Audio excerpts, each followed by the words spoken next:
दोस्तों, जैसा कि 4 मार्च को आपका इकोनॉमिक्स यानी कि अर्थशास्त्र का पेपर था। आपने पेपर को कितने नंबर का सही किया है? अगर आपने अभी तक पेपर को मिलाया नहीं है तो जल्दी से मिला लीजिए। आज के इस वीडियो में हम आपको इसका पूरा सॉल्यूशन बताने वाले हैं इस वीडियो के माध्यम से। अगर आप हमारे चैनल पर पहली बार आएँ तो वीडियो को लाइक कर दें और साथ ही चैनल को भी सब्सक्राइब कर दें, जिससे आने वाली वीडियो की और भी नोटिफिकेशन आप तक सबसे पहले पहुँच सकेगी। तो चलिए वीडियो को शुरू करते हैं। प्रश्न नंबर 1 में आपको जो है सत्य असत्य चुनकर बताना था। पहला प्रश्न हमारा, दीर्घकाल में उत्पादन के सभी साधन अपरिवर्तनशील होती हैं। तो पहला आपका जो है असत्य हो जाएगा। दूसरा प्रश्न हमारा, संतुलन की स्थिति में फार्म अधिकतम लाभ प्राप्त कर सकती है। तो ये आपका सत्य हो जाएगा दूसरा वाला। अगर आपने सत्य किया है तो आपका 1 नंबर पक्का है। तीसरा प्रश्न हमारा, उपभोग व्यय बराबर स्वतंत्र उपभोग प्लस प्रेरित उपभोग। तो तीसरा आपका जो है इसका आंसर हमें मिला नहीं है। अगर आपको इसका आंसर पता हो तो आप हमें कमेंट करके अवश्य बताएं।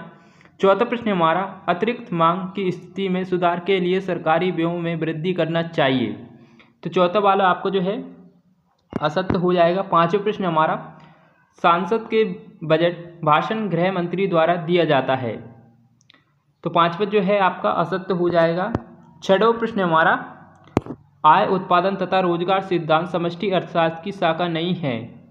तो ये भी आपका जो है असत्य हो जाएगा। इसके बाद में प्रश्न नंबर 2 में आपको सही जोड़ी का मिलान करके लिखना था और प्रश्न नंबर 3 में आपको एक शब्द एक वाक्य में उत्तर लिखना था। पहला प्रश्न हमारा, अल्पकाल में फार्म की पूर्ति का वक्र किस प्रकार का होता है।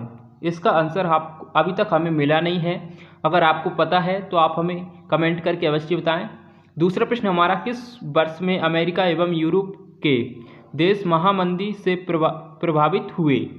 तो इसका जो आंसर है वो आपका हो जाएगा 1930। 1930 इसका करेक्ट आंसर हो जाएगा। अगर आपने ये किया है तो आपका 1 नंबर पक्का है। तीसरा प्रश्न हमारा, भारत में बैंकों का बैंक कौन है। तो इसका जो आंसर होने वाला है तीसरे प्रश्न का आपका हो जाएगा RBI, भारतीय रिजर्व बैंक। इसका करेक्ट आंसर हो जाएगा। अगर आपने ये किया है तो आपका 1 नंबर पक्का है। चौथा प्रश्न हमारा, प्रभावपूर्ण मांग की अवधारणा किसने दी। तो चौथे प्रश्न का हमारा जो आंसर होने वाला है वो आपका हो जाएगा जॉन मेकिन्से। इसका करेक्ट आंसर हो जाएगा। पांचवा प्रश्न हमारा, प्रतिरक्षा व्यय किस प्रकार का व्यय माना जाता है। तो पांचवें क्वेश्चन का हमारा जो आंसर होने वाला है वो आपका हो जाएगा राजस्व व्यय का एक प्रकार है। एक इसका करेक्ट आंसर हो जाएगा। छठवां प्रश्न हमारा, एक देश की मुद्रा का दूसरे देश की मुद्रा में व्यक्त मूल्य क्या कहलाता है। तो छठवें प्रश्न का हमारा जो आंसर होने वाला है वो आपका हो जाएगा विनिमय दर। इसका करेक्ट आंसर हो जाएगा। अगर आपने विनिमय दर किया है तो आपका 1 नंबर पक्का है। सातवां प्रश्न हमारा, राष्ट्रीय आय गणना की विधियों के नाम आपको यहाँ पर बताना है। तो पहला है उत्पादन विधि, दूसरा है आय विधि और चौथा है तीसरा है व्यय विधि। अगर आपने ये किए हैं तो आपके यहाँ तक 7 नंबर पक्के हो जाएंगे। इसके बाद में जो है प्रश्न नंबर 4 में आपको सही विकल्प चुनकर लिखना था। पहला प्रश्न हमारा, बुनियादी आर्थिक समस्या जिसका समाधान करना पड़ता है वह है। तो चौथे वाले का हमारा फर्स्ट वाले का आंसर होने वाला है वो आपका सवाल हो जाएगा सीमित अवस्थाएं एवं दुर्लभ संसाधन। इसका करेक्ट आंसर हो जाएगा। अगर आपने ये किया है तो आपका 1 नंबर पक्का है। दूसरा प्रश्न हमारा, विलासिता की वस्तुओं की मांग की लोच होती है। लोचदार, अत्यधिक लोचदार, बेलोचदार या फिर पूर्ण लोचदार। तो इसका जो आंसर है वो आपका लोचदार हो जाएगा। अब वाला आपका करेक्ट आंसर हो जाएगा। तीसरा प्रश्न हमारा, कुल लागतें होती हैं कुल परिवर्तित लागत, कुल स्थिर लागत एवं कुल परिवर्तित लागतों का योग, कुल परिवर्तित लागत एवं कुल स्थिर लागतों का अंतर। तो तीसरे प्रश्न का हमारा जो आंसर है वो आपका हो जाएगा सवाला, कुल स्थिर लागत एवं कुल परिवर्तित लागतों का योग।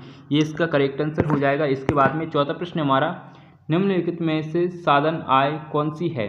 ब्याज, अनुदान, छात्रवृत्ति या फिर विदेशों से प्राप्त उपहार। तो चौथे प्रश्न का हमारा जो आंसर है वो आपका हो जाएगा ब्याज। इसका करेक्ट आंसर हो जाएगा। और इसके बाद में पांचवा प्रश्न हमारा, उपभोग फलन है। आय तथा उपभोग के संबंध, आय तथा बचत के संबंध, आय तथा निवेश के संबंध या फिर बचत तथा उपभोग के संबंध। तो पांचवें प्रश्न का हमारे जो आंसर है वो आपका आवाला हो जाएगा आय तथा उपभोग के संबंध में, इसका करेक्ट आंसर हो जाएगा। छठवां प्रश्न हमारा, एक सरकारी बजट में राजस्व घाटा 20,000 करोड़ तथा उधारी 50,000 करोड़ है, तब वित्तीय घाटा होगा 50,000 करोड़, 20,000 करोड़, 70,000 करोड़ या फिर 30,000 करोड़। तो इसका जो आंसर है वो आपका हो जाएगा 70,000 करोड़, सी वाला इसका करेक्ट आंसर हो जाएगा। अगर आपने ये किए हैं तो आपके जो है 6 नंबर पक्के हो जाएंगे। और इसके बाद में जो है प्रश्न नंबर 5 में आपको जो है रिक्त स्थानों की पूर्ति करना था। पहला प्रश्न हमारा, कुल संपत्ति का वक्र का ढाल सदैव डैश होता है। तो पहले खाली स्थान का हमारे जो आंसर है वो आपका हो जाएगा धनात्मक, इसका करेक्ट आंसर हो जाएगा। दूसरा प्रश्न हमारा, पूर्ति का नियम डैश वस्तुओं पर लागू नहीं होता। तो इसका जो आंसर है वो आपका हो जाएगा नाश बंद, तो इसका करेक्ट आंसर हो जाएगा। तीसरा प्रश्न हमारा, पूर्ण प्रतिस्पर्धात्मक बाजार में विक्रेता डैश वस्तुओं का विक्रय करते हैं। तो तीसरे प्रश्न का हमारा जो आंसर है वो आपका हो जाएगा संपूर्ण, इसका करेक्ट आंसर हो जाएगा। अगर आपने ये किए हैं तो आपके यहाँ तक 3 नंबर पक्के हो जाएंगे। चौथा प्रश्न हमारा, कृषि समर्थन कार्यक्रम द्वारा सरकार कुछ कृषि पदार्थों के लिए तय की गई कीमत का डैश तय कर देती है। तो चौथे प्रश्न का हमारा जो आंसर होने वाला है वो आपका हो जाएगा MSP, न्यूनतम मूल्य, इसका करेक्ट आंसर हो जाएगा।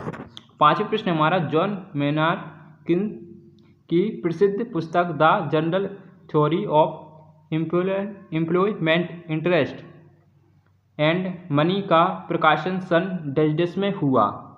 तो इसका जो आंसर है वो आपका हो जाएगा 1936, इसका करेक्ट आंसर हो जाएगा। और इसके बाद में आप यहाँ पर देख सकते हैं, गुणक एवं सीमांत उपभोग प्रवृत्ति के बीच डैश संबंध पाया जाता है। तो इस क्वेश्चन में हमें थोड़ा सा डाउट है। और इसके बाद में आप यहाँ पर देख सकते हैं प्रश्न नंबर 6 में, प्रश्न नंबर 6 से लेकर प्रश्न नंबर 16 तक आपसे जो है 2-2 नंबर के प्रश्न देखने को मिले होंगे। आप यहाँ पर देख सकते हैं, हमने जिनमें से जो है क्वेश्चन बताए थे उसमें से बहुत सारे आपके पेपर में क्वेश्चन आए हैं, लगभग बहुत सारे क्वेश्चन आए हैं। और आप कितने नंबर का पेपर को सही कर आए हैं आप हमें कमेंट करके अवश्य बताएं। मिलती हैं एक और ऐसी इंटरेस्टिंग वीडियो के साथ। Thanks for watching, bye bye.